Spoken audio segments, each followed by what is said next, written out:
Tonight on Craft Beer Crusaders, Mark and I go to church. Kind of. And we take a Cavalier approach to brewing.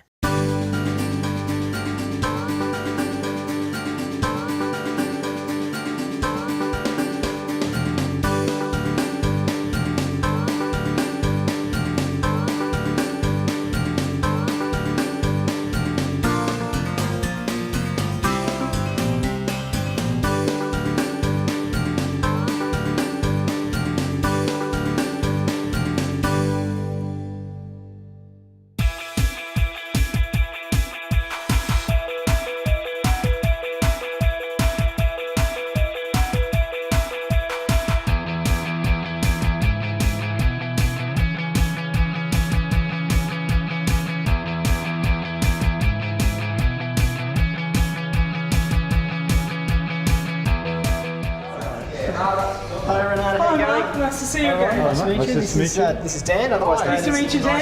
as Human Headline. How are you? Welcome to Temple. Yes, This is an welcome. amazing room. Thank you. This so just much. looks fantastic. Thanks. Well, thanks for coming over to see us. And yeah, hopefully We're really happy to be here, and I'm itching to try some beer. I'm keen to try some beer too. So Okay, well, we've got a big range to get through. So Yeah. yeah, where would you like to start? how about we have a little bit of a Scarlet Sour and sit down and have a chat about your brewery. Sounds perfect. Sounds great. Let's do Sounds it. like a plan. All right. Okay.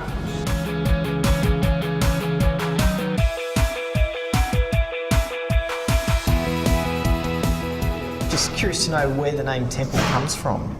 Right. Okay. When we first decided to launch the project of Temple Brewing and getting to craft beer, we didn't really have a brewery as such, so we couldn't have a name like that was local to a particular spot, and we wanted to have a name that was really a little bit more indicative of what our impression of beer and its position in sort of history and society was all about. So we started looking through the whole history of beer and brewing, and the further and further and further back we got, the more we realised that the roots of brewing went back to ancient Mesopotamian times.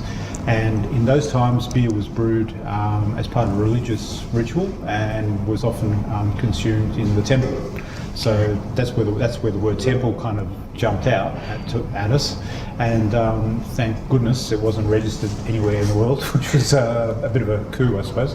And the more we thought about it, the more we thought that it really did represent all the positive aspects that we thought craft beer was all about, which is that sense of gathering, celebration, sharing, and also it had an international feel, I guess, so because our aspirations were to take the beer to a fairly high level. So yeah, the Temple we lived with it for a while and worked on a logo to match the name, which took the best part of a year, I guess, to develop the kind of branding side of it. And yeah, I think we've achieved something that's got quite a clean, pure, Very sort unique. of hook, very unique hook to it, that is transportable and yeah, has a. I'm just going to say a little prayer now. Please do. So what is it about craft beer that inspired you to take that leap into brewing professionally? Oh, okay. It's a kind of a simple question, complicated answer. I met an old friend of mine who gave me a couple of homebrewed beers. This would have been about 2000, and I'd done home brewing before when I was living in the UK. But it was more because we wanted to try and make cheap booze, pretty much, I'll admit it. But these beers that he was making were really great, and so on I think it was my second Father's Day, I got given a Cooper's homebrew kit by Renata and my son Leo, and that was it. I made 2 batches and got really excited and started getting into. Then I found out that there was all these homebrew shops that had access to all these fabulous ingredients, and I was brewing all grain, within about 2 months. And I've got quite a sort of intense and obsessive personality, so I got stuck right into it and was brewing 2 or 3 times a week. And I found something that I thought really kind of captured all my skills. So to me, that's what brewing is all about. You have to have an aesthetic and creative aspect, a bit like a chef has, but you also have to bring out the same product consistently, Yeah. and you have to know how to design a process to make it work. So at that time, you know, I was getting into doing a lot of brewing and entering a lot of home brewing competitions, which at that point I didn't even know existed, but I was doing really well with that. And we talked about it, and we saw what had happened in America with the growth in craft beer, and we checked out what was happening in Australia with craft breweries. This is around about 2004, 2005. And there was a few around, and you know, I felt that what I was producing was as good as, if not better than, what was out there in the market. And we could see that we kind of backed it. We knew that given enough time, Australia was going to follow that. It was a little bit like wine in the 80s, you know, like it had gone from, you know, Benin Moselle or white, Blue Nun and all those kind of like one red, one white to like an absolutely booming wine industry. And we felt confident that craft brewing was going to go the same way. So I guess one of the definitive things about how we've approached our entry into the craft beer market has been that we've never had any beer contract brewed. I've brewed every single batch of beer that's ever been released, and we've hand bottled and labelled and delivered every single bottle of beer up until you know, we've set this place up. But that gave us an opportunity to get a good feel for what restaurants were looking for and how our beer was being perceived. And so we had a very, very limited production, but we positioned it in the best places that had the most kind of bang for the buck, I guess, you know. Talking of the brewery, what was the reason behind the brewery and the brasserie?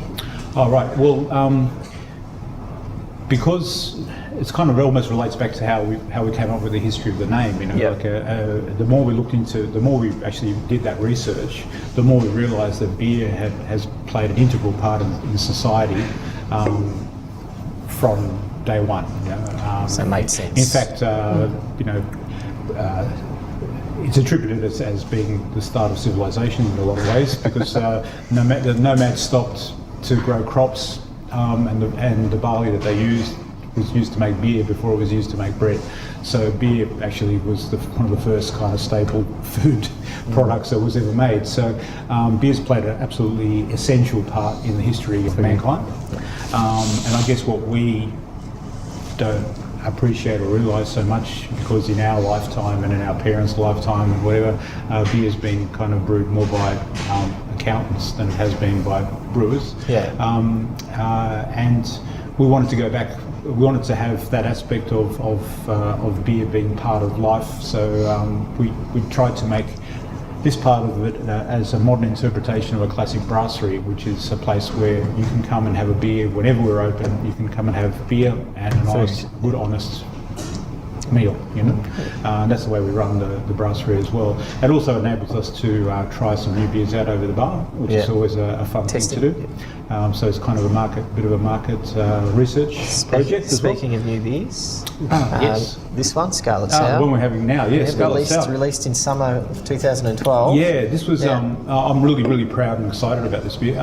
We both really enjoy sour beers, and it's basically a Berliner Weiss, which is a German-style sour beer. So the sourness comes from lactobacillus. So we did a full proper sour mash, which is where you do a mash and you leave it sit there to actually become putrid, become sour. So the lactic acid starts growing in it, or lactobacillus starts growing in it, and that acts as the acidifying sort of part of the beer, and the rest of it is pretty much fundamentally a pretty standard kind of wheat beer. But we wanted to do something a little bit different, and the inspiration for this one actually came from having lunch around the corner at a Turkish restaurant where they had a hibiscus-infused soft drink or some sort of classic drink that came out. And as soon as I saw it, the colour of it, and I tasted it, I thought, this has got to make its way into a beer somehow. The cranberries I knew would work because they've got just that sort of tartness and acidity.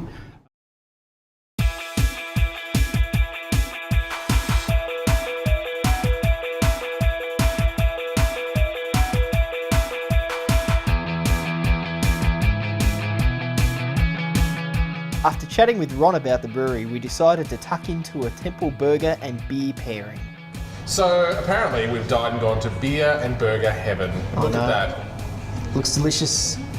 I'll have the bacon and the cheese and the burger, And you can have the avocado. Thanks, mate. Now, Renata, just wondering why you've suggested the deluxe beef burger with your ESB. Our ESB is a traditional English ale. It's made with all English malts and hops, and it has that beautiful malty flavour that goes so well with beef and bacon as well. Brewed with 7 hops and sea salt from the Grampians, the bicycle beer leaves you with a dry, lingering bitterness. Scarlet sour, brewed with hibiscus flowers and cranberries. This is a beer of beauty. I love sour beer. The sober ale is a classic German alt beer brewed with buckwheat and has an earthy nuttiness and clean, crisp finish. Temple Pale Ale is a full-flavoured ale with a rich malt character, ending with a clean, refreshing bitterness. 4 wonderfully crafted beers brewed with serious passion. Oh, it's bright out here. Well, that was good, wasn't it? That was very good, very, very exciting. All right, so Wonderful where's stuff. this secret spot you're taking me to? Haha, the Alehouse project. It's just around the corner, not far from here. We'll stop in there and see what the boys are up to, and on our way through to Cav Brewing. On to Cavalier. Done. Done. Let's go. There's been some bad news since we filmed at Temple Brewing. There's been a few dramas and things aren't what we thought they were, and they seem to now have disappeared, which is some sad news. Very sad news. Very sad news. What you've all got to keep in mind is that craft beer industry in Australia is 2% of the industry. All the brewers that we've shown are very small in a global sense and even in an Australian sense. Even a state sense. So the whole point of this show is to get the word out there for craft brewers and to get more people drinking craft beer.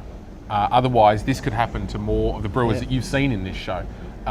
So yes, it's very sad that Temple have gone, but let's use this as an opportunity to really push forward with craft beer and get more people drinking it. The old call to arms, support what you love. Support your local brewers. They desperately need your support, and that's the whole reason we're doing this show, so you can know who they are and where they are.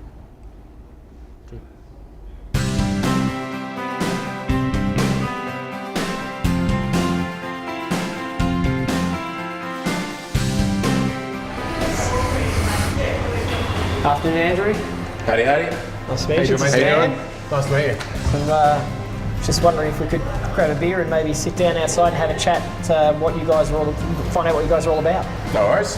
All Sounds right. like the right place. Okay. What beers are we having? I might go with Yeasty Boys Plan B if I can. Hop Hog. Has to be Hop Hog. Hop Hog. And you tell me I like IPAs. I like other things, not just IPAs. So this is an interesting little venture you've got here. I haven't been here before, and I really like it. Good, thanks. It's one of the best beer lists I've seen going around. What's the idea behind it? And a lot of bars these days you go in, and if it's all about craft beer, it's a bit overwhelming. So the idea behind it was just to have a bar that was a nice place to hang out, but at the same time we had kick-ass beer list.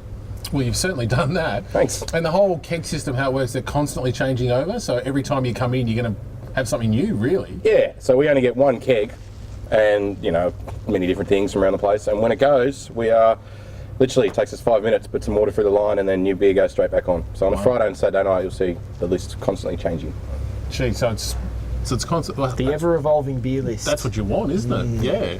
So you specifically set this up for people that are sort of new to craft beer, that haven't really don't know what an IPA is. They're not going to get overwhelmed, so they can come in and talk to the staff and find out a few options. Absolutely. Where to start off. Yeah, so because we've got 12 taps, we try and make sure that, there's always 4 or 5, like a big Imperial IPA or some big stout or something for your beer lovers, but at the same time, you've got this other side of the taps, which is got some lagers, some pales, makes it easy. It's basically what you said, trying to introduce the people, the masses, to the craft beer. Because they've got to start somewhere, don't they? And not everyone likes the big, huge hop, But, Americans. Not unless they're me. Not unless they're you. But, Yeah. Oh, that's really good. Oh, what a great idea. A wonderful idea. Thanks. Right, Andrew, thank you very much for your No time. worries. Thanks for coming showing in. us around Thank you very much. Thank you. and introducing us to the processes that are the Alehouse project, and we'll definitely be Thanks. back. Keep doing what you're doing. Yeah, we'll be back to have more beer. All right, let's go. Off to Cavalier. All right. Thanks, mate. No worries. See you guys. So, mate, this is a work in progress, but I think you're going to be impressed. I think I might be. Hello, mate. How's it going? Beer brother. How you doing? This is Mark. Nice to meet you. We were wondering if we could come in and have a bit of a look around. You certainly can. Come on through. Beautiful. This is what we've been Watch up the kids. to. Guys, this is a work in progress, obviously, but it's looking really good so far. I mean, where are you at in the process of setting up the brewery now? We're probably about a week and a half away, we think, from actually turning the keys on this thing and actually getting it to operate. Yep. Just got to do the electrical work, so sort of last final hurdle, so almost there. And you're all itching to get in and just start brewing here, right? Counting down the hours now. I can imagine. So what's going to be the first batch that goes in? What's Probably our pale ale, which Yep. is our biggest selling beer, Yep. and we sell out of it all the time, so hence So why that'll we be the needed a first. massive brewery to brew some more beer in it. So yeah. Very nice, excellent. So, I mean, how difficult is it to set up something like this? I mean, how much work, how many hours? Don't put a number on it, but I mean, it's a big process, obviously. Hours, days, weeks. This has been a 12-month project. We literally started planning this about 12 months ago, and it's a lot of fine detail that's gone into it. You know, Steve's literally done most of the full design with Andrew, and just trying to organise down to every single valve and you know the way the brewery's going to run over that period has been a timely thing, but the actual time to do that has been, you know, it's really helped us that we've had that sort of time to do it, Yep. so to get it right. And then fitting it in amongst brewing at your other side as well. I mean, it's a lot to fit in. So It is. I mean, all this landed just before Christmas. We were doing the wet area just before Christmas, so it all happened Christmas, New Year's Eve, and 3 massive beer festivals sort of all at once. Jeez. So it's been, we're all pretty tired at the moment. Well, that's good. Now, one of the big things that I wanted to talk about today was Cavalier Courage. Yep. I think, as I've told you guys previously, I lost my dad 18 months ago to motor neurone. So when I first heard about the project, it was something that I was very much interested in. How did it actually come about in the first place? A guy called Ian Davis actually sent us an email. We get a lot of emails, you know, through our website anyway, and we sort of skimmed this one over, had a good look at it, and it was basically a call for help, saying that, you know, he had motor neuron disease, and basically he had an epiphany drinking our beer one day, and he said that he'd like to create a beer, or what would be the thought of us, you know, doing a beer to raise funds and awareness for motor neuron disease. We, you know, Steve and I looked over the email that night, so did Andrew, and the next morning I called Steve and said, have you looked at that email? And he said, yeah, he has. And, you know, we looked over it and thought about it a lot that night, and agreed the next morning, you know, we have to do this. This is a cause that we knew nothing about. We had to Google. The fact that we had to do that means that there's not much awareness about it. Yeah. So we were just straight in and said, yep, we need to do this. So. Right. And the decision to make a fairly, not a very crafty beer, if I can put it that way, quite mainstream. Yeah. What was the reasoning behind that? We wanted to appeal to a wider market. If we did just a full-on craft beer, there's a lot of people that have been affected by motor neuron disease that aren't craft beer drinkers. Yeah. And we had to take that into consideration. So, you know, what we went for is a really easy, simple drinking beer. You know, Andrew came up with the recipe himself, so. Good work, Andrew. Yeah. That's good. It's basically just a nice, crisp, refreshing summer ale beer, so easy to drink at any time. And what's the response been like with the beer? Absolutely phenomenal. We'd never expected anything from what's happened from Cavalier Courage so far to actually be as big as what it has been. The beer itself literally sold out in 2 days, and most of the venues that bought the beer didn't even get to put it on their shelf because their customers had called up beforehand and pre-sold all of it, so a lot of it didn't actually make it onto the shelf. It sold that quickly. So That's huge. yeah, it's been That's fantastic. amazing. So obviously plans to do it long term, or Yes. what's the thought? Definitely. It's a mainstay beer for us. Obviously, in the middle of building a brewery at the moment, it's been time, you know, a little bit hard to actually squeeze it all in. Yeah. So we've just done the latest batch into kegs, which Mountain Goat was kind enough to let us go over there and brew it. So that should be out pretty soon. So it'll actually be on tap first, and then the next bottle batch is, I guess, pending time once we actually get this brewery up and running. Yeah. Motor neurone disease is a horrible affliction that affects not only the patients but the families of the patients. As you've seen on tonight's episode, my family's been affected by it. For every bottle of Cavalier Courage that you buy, $1 goes to motor neurone research. And to be honest, it's money well spent.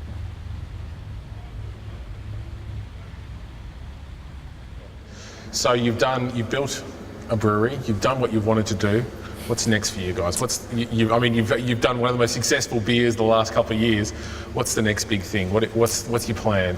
Look, we just want to continuously grow and expand and try, now that we've actually got our own tank space and the ability to make more beer, Yep. we're not restricted by brewing it on other people's equipment, which is what we've been doing up until now. So we can try out different beers, do some limited release stuff. Okay. Oh, so big plans for the future. Always. Very good. Well, look, I mean, I was just going to harp on that. Yeah. I mean, the fact that you designed the whole thing yourself. Most of the brewers that are getting into it that I speak to hire people to do it for them. You guys Expensive have way done of doing it. because most of them are a little bit scared that if they do it themselves, they might not get it right. It's a lot of money to spend. Sure. But you guys obviously know what you're on. You've got to back yourself, Yeah, take a risk. take a risk. And the reality is that we did this on a shoestring. Yeah. We didn't have that kind of money to spend, so it wasn't even an option for us. Yeah. It was this way or no way. Or no way at all. And we could continue with the gypsy brewing walkabout style Yeah. indefinitely, but as we all know, the craft beer market's burgeoning and it's growing continuously all the time, You know, and places- everyone's up against capacity issues, Yeah. and finding tank space was just getting harder and harder and harder. And we said, well, it's now or never. We have to bite the bullet before we just don't have any more product, and the brand dies and it's forgotten about. So we had to keep the momentum, run with it, and so we did this and brewed in parallel, which was very challenging, but we had to do it. So here we are. Oh, it's very exciting. yeah. Well, we're so impressed with the equipment that, like Yeah. Heath said, we've decided to start promoting it around the place ourselves. I think it's a good idea. We're really happy with it. And I guess the biggest question we need to ask you: you going to be growing a beard sometime soon? I'm Or? trying. Is it starting to- Yeah. This is a month. I've got nothing on these guys. Good. I mean, this is epic. Look at this. I love it. What is it? See no over, hear no over, speak no over? Well, if your dad doesn't have a beard, you got two mums, so. Yeah. Guys, look, we really appreciate you helping us out with the filming. I mean, and opening up your not even open brewery for us here. And I guess all we can say is keep doing what you're doing, because we love it. We love it. And from a personal point of view, as someone affected by MND, I can't thank you enough. So thanks very much, guys. Thanks for your time. Thanks for coming. Wonderful. The boys were so proud of their new brewery. They made sure we got to see all their shiny new toys. Then they spoilt us with a pint of Cavalier Pale Ale. Oh, look at that technique. TV pour. That is beautiful. Pressure's on. Oh. Lovely work. So I guess before we Enjoy. start, what are we drinking here today? This is the Cavalier Pale. This is our best-selling product, our Cheers. signature Cheers, boys. beer. Thanks for having us. Enjoy. Cheers. Oh, yes please. I'll have some more Cold of that, thanks. and hoppy. Fresh off the Hop-alicious. fermenter, this one. Yeah. Got Definitely. packaged just a couple of days ago. Cheers. I'll do this all day. I think we need to do like 15 more takes of that. It's a tough job we've got, isn't it? Somebody's got to do it. I understand. Wow. Now that's a session beer. It's the idea. Try it. How about the courage, though? If this is sessionable, what's that make courage? Smashable. IV drinkable. That we want to encourage responsible drinking, so we'll say that's sessionable also. IV drinks responsible. Courage falls within encourage, doesn't it? Yeah. Are you still going? Next week on Craft Beer Crusaders, we enter the Twilight Zone and leave normal at the door at Moondog Brewing. And Mark and I are forced to do manual labour. Don't they know who we are?